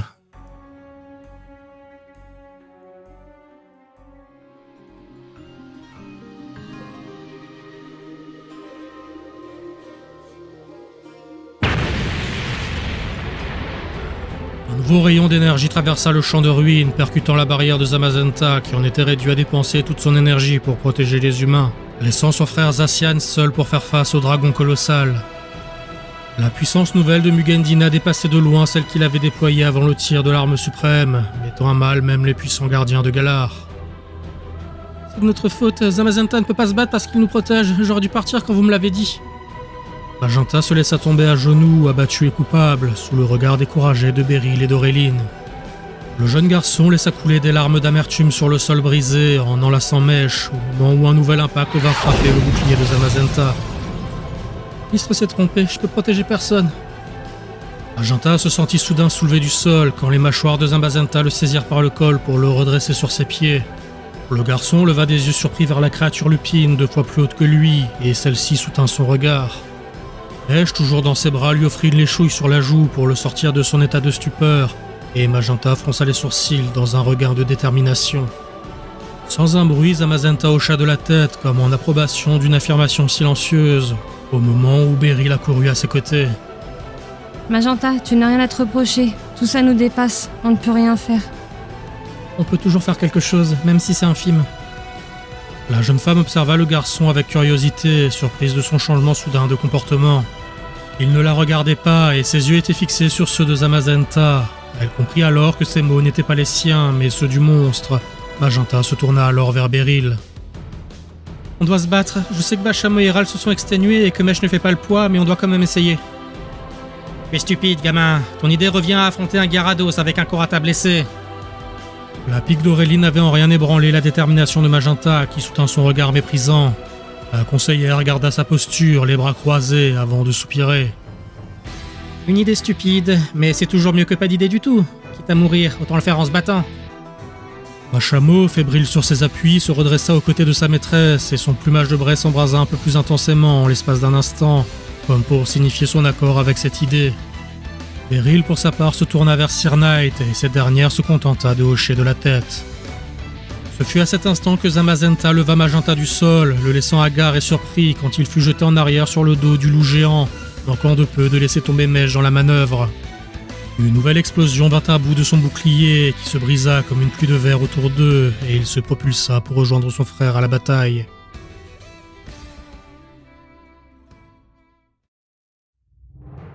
Yveltal balaya l'air d'un revers de l'une de ses ailes, provoquant une poussée d'entropie au contact de la bourrasque et faisant vieillir le métal et la pierre à l'impact. Mais Latios et Latia s'étaient esquivés promptement pour le prendre en tenaille et le frapper de rayons d'énergie psychique qui n'eurent encore une fois aucun impact sur le dieu de la mort. Azur roula sur le sol après avoir été projetée par le souffle de l'explosion, mais elle fut réceptionnée par Dorian qui avait accouru vers elle dès l'instant où elle était apparue aux côtés des 2 monstres. C'est inutile, même Latias et Latios font pas le poids, c'est un dieu. Ça te ressemble pas de baisser les bras pour si peu. Comme en réponse à la confiance de sa maîtresse, Ka se joignit à la bataille, projetant un puissant jet d'eau vers la divinité courroucée. Dorian serra le poing et se tourna vers Strike en silence. Il ne fallut qu'un hochement de tête à ce dernier pour lui aussi joindre ses forces aux autres. En un éclair, il réduisit la distance entre lui et Yveltal et le frappa de l'une de ses lourdes pinces en fendant la bruine provoquée par l'attaque de K. L'impact frappa l'aile de sa cible qui s'était recroquevillée apparemment en posture de défense, ce qui provoqua une montée d'optimisme chez ses adversaires. Mais cet optimisme fut de courte durée quand ils comprirent que cette posture n'était en rien défensive. Strike ne dut sa survie qu'à ses réflexes hors du commun, car Yveltal redéploya ses ailes avec force, projetant une bulle de ténèbres autour de lui, réduisant l'état de poussière jusqu'au sol sous lui sur plus de 20 mètres de diamètre. Strike se posa à côté de Dorian, à genoux et pantelant, et celui-ci constata avec horreur que la pince de son monstre avait été fracturée et partiellement réduite en miettes. « C'est impossible, les pinces de Strike sont pourtant capables de sectionner de l'acier !» La bulle de ténèbres se condensa alors en un trio de fouets noirs qui se mirent à virevolter aux alentours, semblant aléatoires, mais visant principalement Latias et Latios. Tian, séparé de ses amis, observa la scène avec crainte. Il ne les calcule même pas. Toute son attention est focalisée sur Latias et Latios. Mais c'est notre chance de foutre le camp. Mizugoro observa son maître avec circonspection, mais obtempéra quand le déserteur tourna les talons à l'opposé de la bataille en cours. Les bons sentiments, c'était bien beau, mais dans ce genre de situation, il fallait être pragmatique. Il n'avait pas survécu aussi longtemps en se laissant entraîner dans des batailles perdues d'avance. Il ne pouvait rien faire contre un dieu de la mort ressuscité, et il ne comptait pas se sacrifier inutilement en essayant. Mieux valait vivre plus longtemps pour trouver un moyen de continuer à le faire. En tout cas, c'est ce qu'il se dit au moment où il commençait à fuir. Et son regard tomba par hasard sur la silhouette d'Orvin, qui titubait tant bien que mal vers la commande de tir de l'arme suprême, ce qui stoppa sa course. Merde, ce type a un don pour me foutre dans des situations pas possibles. Mizugoro avait également stoppé sa marche, curieux de l'arrêt de Titian, et celui-ci soupira. Dirais qu'on va devoir changer de plan, mon vieux. L'homme changea une nouvelle fois de direction pour se ruer vers le conseiller de Fondrive blessé qui s'attelait à pianoter de manière frénétique sur le panneau de contrôle. Il se stoppa au bord de la faille qui le séparait d'Orvin et l'invectiva. « Orvin, qu'est-ce que tu fous? L'arme n'est plus alimentée par les cuves !» Celui-ci se retourna, un regard dément faisant trembler ses yeux injectés de sang. Il sembla statuer un instant sur la réalité de la présence de Titian et de ses propos avant de répondre, comme détaché du monde. « Non, elle ne l'est plus pour le moment, mais il me reste ceci. » Orvin sortit la balle origine, ce qui arracha un frisson à Titian. Il voulut ordonner à Mizugoro d'intervenir en frappant le conseiller fou d'un jet d'eau, mais une nouvelle explosion fit trembler la terre et déploya une chape de poussière permettant à Orvin de se mettre hors d'atteinte. Tian se protégea les yeux des débris volatiles, et quand il les rouvrit, il vit la situation comme figée dans une étrange pause. Yveltal, aussi bien que Latios et Latias, avaient tourné leur regard vers Orvin, circonspect. Mais cet instant de stase resta éphémère, car lentement le démiurge monstrueux se mit en branle, prêt à réduire l'intrus insignifiant en poussière. Son regard turquoise refléta le visage d'Orvin, ainsi qu'un petit objet rouge qui filait dans sa direction. Son esprit divin se sentit alors comme partir, comme saisi par des chaînes invisibles et tiraillé de force. Il lutta, en vain, sentant sa volonté faiblir par à-coups, jusqu'à ce que celle-ci ne soit plus qu'une vague sensation au fond de sa psyché asservie. La balle origine eut une dernière secousse avant qu'un déclic ne se fasse entendre et que la main calleuse d'Orvin ne la saisit sous le regard hébété de l'assemblée. Une attaque fusa de la part de Latios, mais fut interceptée par Bangiras qui avait fait rempart entre son maître et l'assaut. Celui-ci ne prêta même pas attention à son monstre blessé qui lui faisait couvert, et inséra la balle dans une machinerie proche avant de pianoter, comme perdu dans ses pensées. Titian, trop loin pour intervenir, s'écria « Arrêtez-le! Il veut réactiver l'arme !» Orvin appuya sur une dernière touche, profitant du moment de répit que la surprise générale avait provoqué, et se tourna vers Titian et les Cantoïtes. « Tu fais erreur, Titian. Sans Xerneas, l'arme suprême ne peut pas faire feu. Mais ce n'est pas grave, Yveltal a d'autres capacités. Des capacités que je vais utiliser pour soulager ma frustration sur vous. » Le conseiller balaya l'assemblée de la main avec un regard fou, tandis que la machinerie antique se mettait en branle. La corolle de cristal de l'arme suprême sembla s'illuminer une nouvelle fois, mais contrairement à la précédente, la nouvelle lueur était sombre, comme en résonance avec la nuit noire. Azur ordonna à K d'intervenir, et un puissant jet d'eau frappa Orvin qui fut projeté avec violence loin de la console. Et son corps à terre, pris de convulsions, se mit alors à rire de manière hystérique. Cela ne pouvait pas se passer autrement, quelle douce ironie. Vous allez tous alimenter l'outil de ma destinée.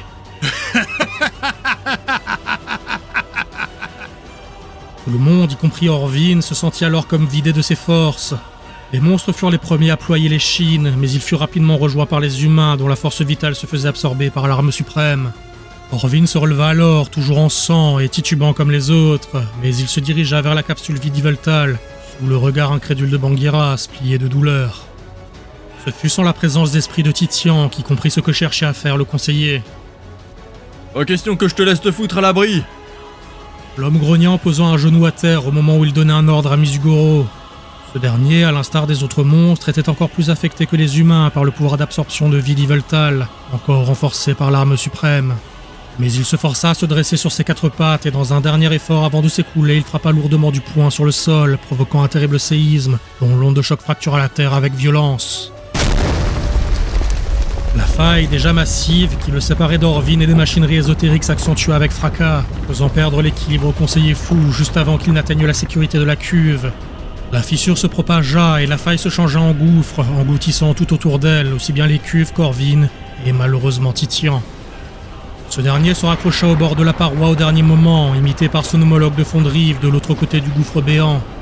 Les dégâts du séisme de Misugoro affectèrent également les machines complexes qui alimentaient l'arme suprême, et cette dernière se mit à convulser comme en proie à une crise épileptique de lumière noire, menaçant d'exploser sous la surcharge d'énergie non canalisée.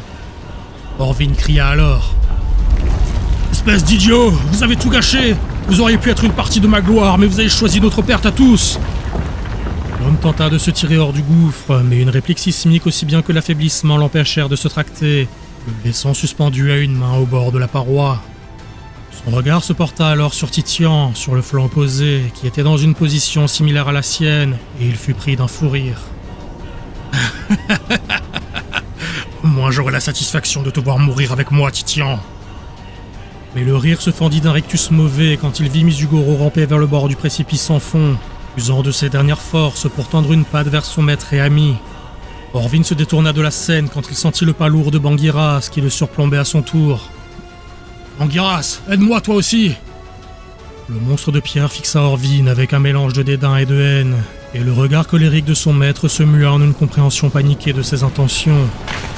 La pierre sous la main d'Orvin se mit à craqueler, et ses yeux ne quittèrent pas ceux de Bangiras qui le toisaient froidement, sans même un geste. « Qu'est-ce que tu attends, espèce de monstre inutile? Aide-moi !» Le monstre maintint son immobilisme, en plongeant ses yeux dans ceux de son ancien maître. « Aide-moi, je t'en supplie, aide-moi !»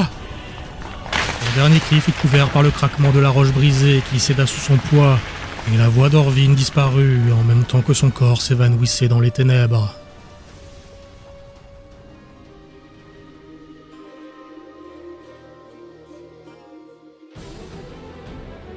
Neige cracha une vague de flammes vers Mugen Dina, profitant du support de Zamazenta pour atteindre le visage terrifiant du monstre. Et à défaut de causer de véritables dégâts, cela avait au moins le bénéfice de détourner légèrement l'attention du titan, permettant ainsi d'alléger la pression sur Zacian. Au sol, Sir Knight et Bashamo œuvraient de concert pour offrir leur part dans le combat malgré leur état critique. Mais fort était de constater que malgré leurs efforts, Mugen Dina semblait toujours invincible. Sa queue balaya, sans même y penser, tout un pan de la montagne, modifiant même le paysage dans sa toute-puissance. Ce n'était qu'une question de temps avant que même les gardiens de Galar ne succombent face aux assauts incessants du dragon. Ça ne sert à rien, nos attaques lui font moins d'effet que des piqûres de Kemuso. On doit continuer et espérer un miracle.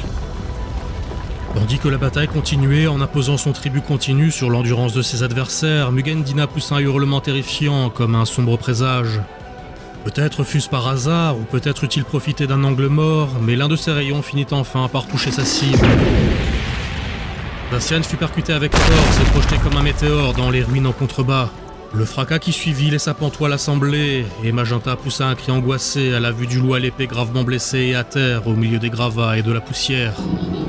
Mugen Dina accumula une nouvelle boule d'énergie dans sa gueule, prêt à achever Zacian, mais le laser colossal fut bloqué au dernier moment par Zamazenta, chevauché par Magenta.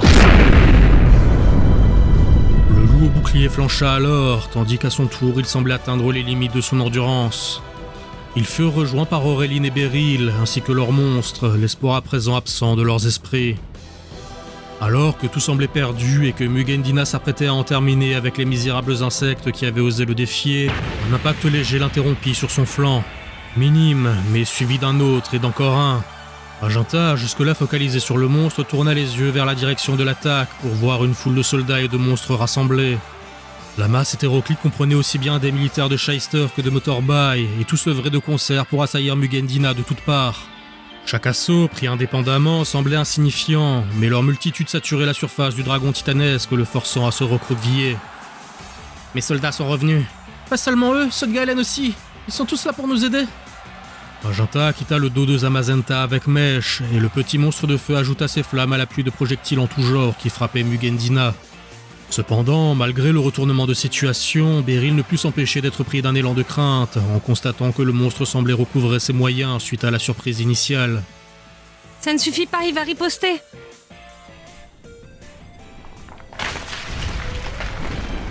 Loin sous la montagne, le laboratoire de Galen tremblait de plus en plus, tandis que des pans entiers de parois s'écroulaient tout autour de Bistre. Certains furent soutenus par Sayorn afin de le protéger alors qu'il pianotait sur la console reliée au météore. Mais alors que le temps passait, ses efforts semblaient de plus en plus futiles. Je vais y arriver, j'y suis presque, Sayorn. Tiens le coup encore un peu, mon ami. Les connaissances parcellaires de Bistre sur ses machineries rendaient sa tâche ardue, et il naviguait à l'aveugle avec les commandes à la limite de l'ésotérisme. Mais il avait fini par percevoir une logique, et ce n'était qu'une question de temps avant qu'il ne parvienne à son but. Il abaissa une manette dans un soulagement de victoire et posa son regard sur le météore. Il y eut un bourdonnement sourd en réaction, couvert par les éboulis, mais à sa grande surprise, rien de plus ne se produisit. Je ne comprends pas, j'ai dérouté toute l'énergie du laboratoire vers ces machineries, cela devrait fonctionner. Le vieux forgeron scruta les liasses de données imprimées qui l'informèrent de l'état des choses au milieu du chaos ambiant. Je vois, tout ça a été conçu pour capter de l'énergie, pas pour en recevoir. En tout cas, pas dans ces quantités. Il y a la puissance, mais le flux est insuffisant. Un air de défaite assombrit le visage de l'homme qui s'affaissa légèrement sous le poids de la désillusion. Il ne pouvait pas inverser le processus lié au météore sans provoquer des dégâts imprévisibles dans tout le système. Des dégâts qui, vu l'état actuel du laboratoire, provoqueraient très certainement son écroulement complet. Bistre soupira et se tourna vers Sayorn avec tristesse. Je suis désolé de t'avoir impliqué dans cette histoire, mon ami. Il n'y a qu'une seule chose à faire, mais nous n'en verrons pas le résultat. Le monstre ne comprenait évidemment pas les paroles de son maître, mais son instinct lui permit de saisir la gravité de ces dernières. Il flancha sous le poids d'un pan de plafond qu'il supportait sur ses épaules et soutint le regard de Bistre comme pour lui donner son approbation. Le vieil homme lui offrit un sourire amical avant de s'en retourner à la console et de tourner une molette à son maximum. Mugendina concentra des faisceaux de puissance au bout de tous les argots de cristal de son corps difforme, prêt à déverser les feux de l'enfer sur la masse grouillante autour de lui. Mais alors qu'il allait répandre la mort et la désolation, une puissante vague de lumière filtra à travers les fissures et les failles de Mont Shyster, illuminant même les ténèbres torturées de la nuit noire. Le dragon interrompit ses attaques en préparation, et pour la première fois, un sentiment de panique sembla le parcourir, tandis que son crâne massif balayait l'espace de gauche à droite, comme en quête d'une réponse à sa terreur. Qu'est-ce qui se passe ? Cette lumière, elle s'intensifie. Mugendina poussa un hurlement de détresse et sa carcasse titanesque fut happée dans des volutes de lumière qui l'enveloppèrent de toutes parts. Sa masse gargantuesque sembla comme tirée vers le cœur de la montagne, mais dans un sursaut d'adrénaline, la main géante au bout de sa queue agrippa le flanc brisé de Mont Shyster, le maintenant en place malgré la gravité qui semblait l'écraser. C'est Bistre, il est en train de faire quelque chose. Ça n'a pas l'air de fonctionner, ce monstre est en train d'échapper à la lumière. Comme en confirmation des propos de Beryl, Mugendina se tendit, tirant petit à petit son corps hors du cœur de la montagne. Sa lutte débridée provoquait séismes et éboulements aux alentours, s'ajoutant au chaos d'effets stroboscopiques. La représentante de Greenbury ferma les yeux en serrant les poings de désespoir, mais c'est alors qu'elle fut dépassée par Magenta, flanquée par Zacian et Zamazenta. Malgré leur état d'épuisement, les deux loups gardiens de Galar s'élancèrent alors, et dans une attaque combinée, ils frappèrent la main titanesque de Mugendina, lui faisant lâcher prise. Dans un dernier cri de terreur, le dragon fut happé par la montagne, dont les parois se brisèrent, comme attiré en son cœur par un trou noir. Il en résulta une explosion d'énergie qui acheva de faire s'écrouler le massif sur lui-même et dont l'onde de choc dispersa les nuages de la nuit noire, mettant fin à son paysage de cauchemar. Partout dans Galar et dans le monde, les larges cristaux qui provoquaient folie et mutation parmi les monstres cessèrent de briller, ne devenant que de simples monolithes inertes, souvenirs vivaces de l'apocalypse évitée. Et enfin, ce fut le calme.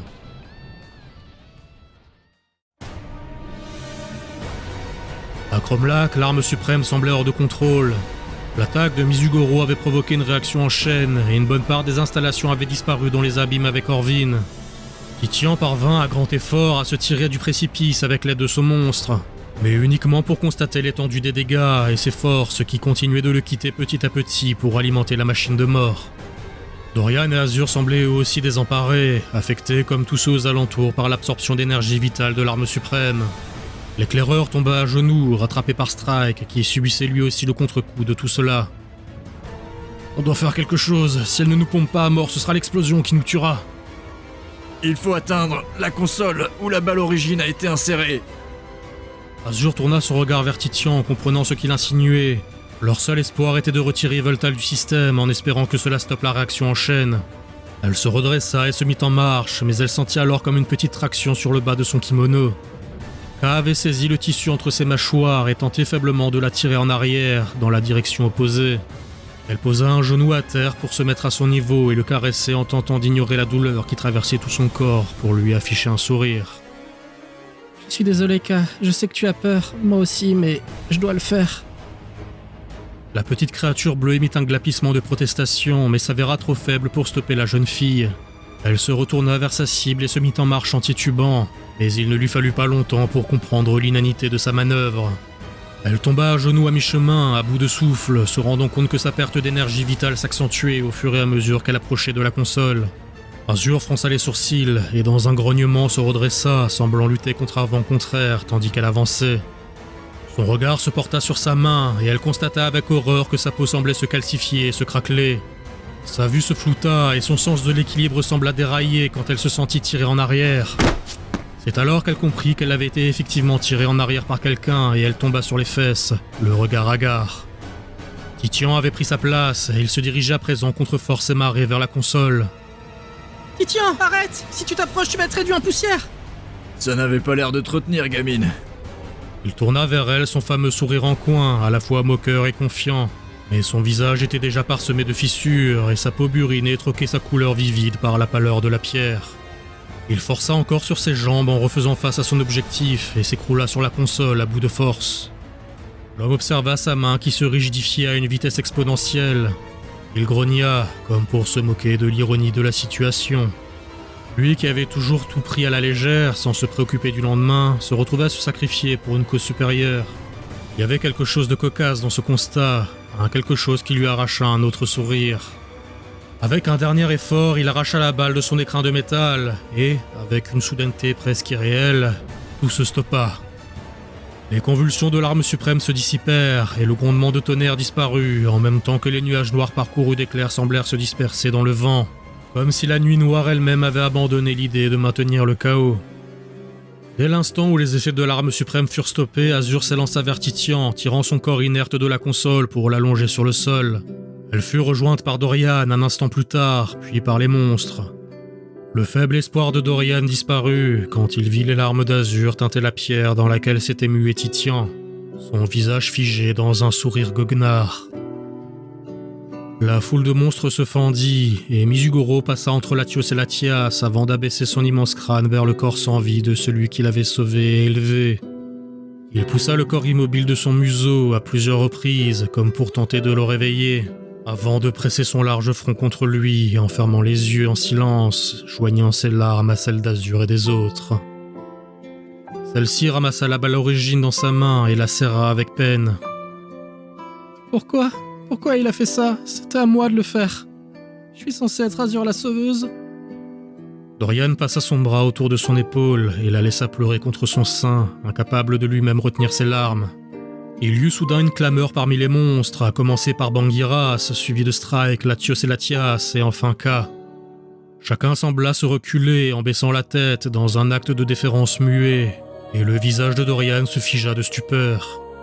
Perturbé par le changement de situation, Azur détacha sa face du torse de l'éclaireur et suivit son regard. Tous les monstres avaient formé une haie d'honneur, au milieu de laquelle se tenait la silhouette noble d'une créature aux reflets iridescents. La chose, aux allures de cervidé, s'avança en silence, ses sabots touchant à peine le sol, comme détachés de la matérialité du monde, et son regard se posa sur Azur. Cette dernière sécha ses larmes et murmura « Cerneas !» Elle suivit son regard et se rendit compte que ce que le démiurge fixait n'était pas elle, mais la balle qu'elle tenait dans sa main.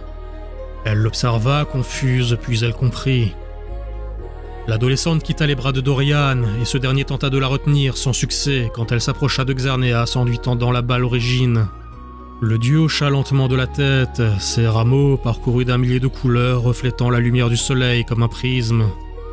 Azur hésita, mais elle pressa le bouton d'activation de la balle et la laissa tomber, se protégeant le visage quand, dans un dégagement de vapeur, la silhouette d'Yveltal réapparut.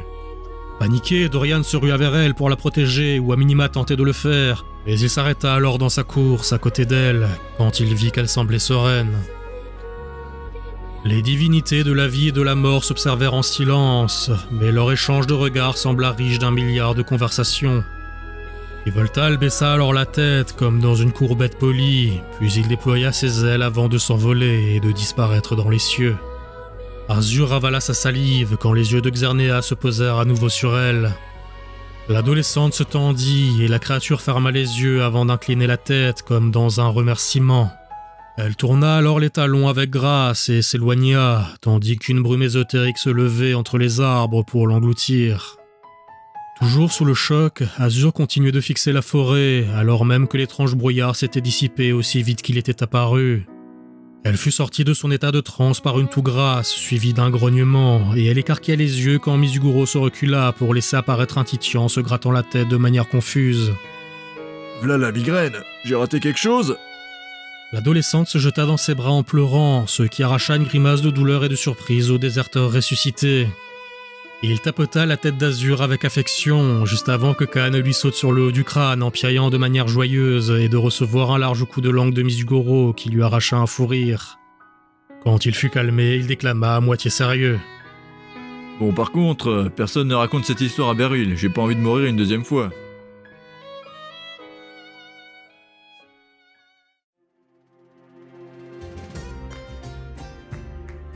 L'homme posa un bouquet de fleurs au pied de la statue de bronze avant de poser une main sur le flanc de la créature à ses côtés. Le large reptile orange, aux allures de dragon, balança sa queue enflammée de gauche à droite dans une attitude d'impatience. Mais le contact de la main de son maître le calma et il pressa son museau sur le front de celui-ci de manière affectueuse. Le jeune homme le caressa alors, puis il leva les yeux vers le visage de la statue, représentant un vieil homme à la longue barbe taillée de manière chaotique. Il murmura quelques mots, puis une bourrasque fit volter ses cheveux quand un Latias fit son apparition, débarquant de son dos une jeune femme. Désolé du retard, j'ai lutté pour réveiller K, mais j'ai pas réussi. Il a toujours été têtu, mais depuis qu'il a évolué, impossible de le faire bouger. C'est parce que tu l'as mal dressé, j'arrête pas de te le dire. Azur se retourna pour faire face à Titien et Beryl, dont le ventre arrondi ne laissait que peu de doute sur l'imminence d'un heureux événement. L'ancien déserteur s'inclina avec une déférence exagérée devant le jeune homme à côté d'Azur, ce qui arracha un sarcasme à sa femme. Si tu pouvais être aussi poli lors des soirées avec mes autres collègues. Allons, c'est normal, on est quand même devant un conseiller, ce n'est pas n'importe qui. Sans vouloir offenser Féric. Beryl frappa du poing dans l'épaule de Titien et le jeune homme pouffa de rire avant de se retourner vers la statue avec un air de mélancolie nostalgique. Azur posa sa main sur son épaule de manière réconfortante et la fixa à son tour. Le temps passe, ça fait déjà 10 ans. Oui, et les choses peinent encore à changer. Il baissa les yeux comme abattu, mais sa sœur le rassura avec un sourire. Les mentalités évoluent petit à petit, Magenta. Notre relation au monstre change grâce à tes efforts. On n'en verra peut-être pas la finalité, mais peut-être que dans 100 ans ou 1000 ans, les gens auront oublié que nous avions eu un jour peur d'eux, et peut-être même qu'ils les verront comme des amis. 1000 ans, hein. J'aimerais déjà y être.